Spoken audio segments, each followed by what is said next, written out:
Hi there everyone, it's Tony Paladin, Managing Partner at LCP Global Sports Consulting Group, and today it was on my mind to speak about the difference between deal brokering and deal structuring and management with regards to sponsorships and partnerships.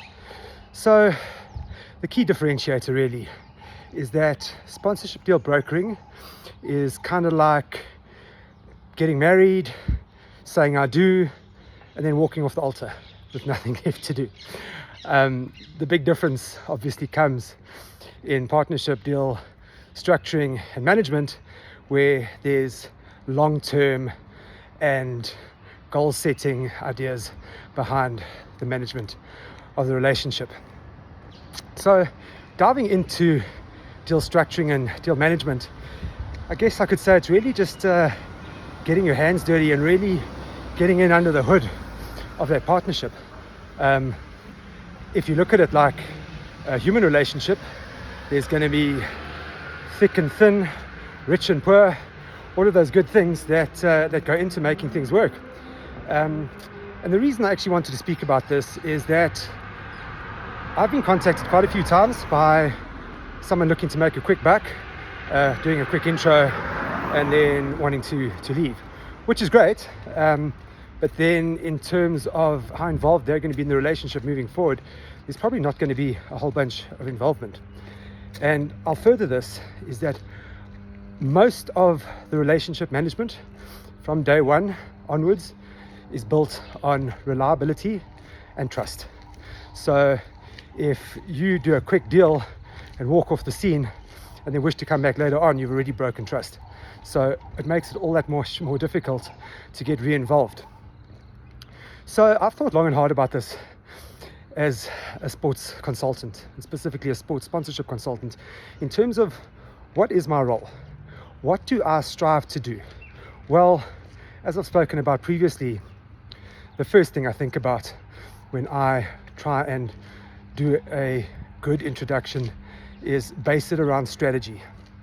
What is going to be a good fit? Which sports property and which industry have the potential to working really well together? And then furthermore is assessing the personalities and the culture on both sides to see if there's actually going to be a dynamic fit, to really see if two groups of people on either end are actually going to be able to work together. So the first thing I do before I even think about doing any form of introduction is really thinking strategically, is this a good fit? And interpersonally, can these people work together? Once I figured that out, it actually creates quite a compelling case to reach out on both sides and just have a brief intro and see if there would be intent. Obviously, once that's done, and if there is intent, then do a good introduction, obviously mediated or chaired, and really just pick up on the pain points of both parties to see if they can serve each other throughout the relationship and make ultimately a strong partnership that's going to stand the test of time.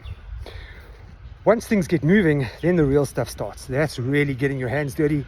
It's getting under the hood and really getting into the nitty-gritties of that relationship and seeing, how can we optimize it? How can we make it work? Because ultimately, and this is the one thing that I don't think a lot of people understand when it comes to sports partnerships or sponsorships, is that they're supposed to be fun and they're supposed to make money. And the only way to make money is ultimately to keep it fun and keep being innovative in terms of driving both parties forward. So I'll close off with saying, if you're going to be, or if you're a brand and you're investing into a sports or a sports property, obviously from a business position, you're going to want a return on that investment. But over and above that, sport's going to be fun. As a brand, you get to work with sport. You get to be at sporting events. You really get to see what it's all about. And it's really cool because you get to meet new people. So anyway, I'll leave it at that. And look forward to your thoughts. Take care. Cheers.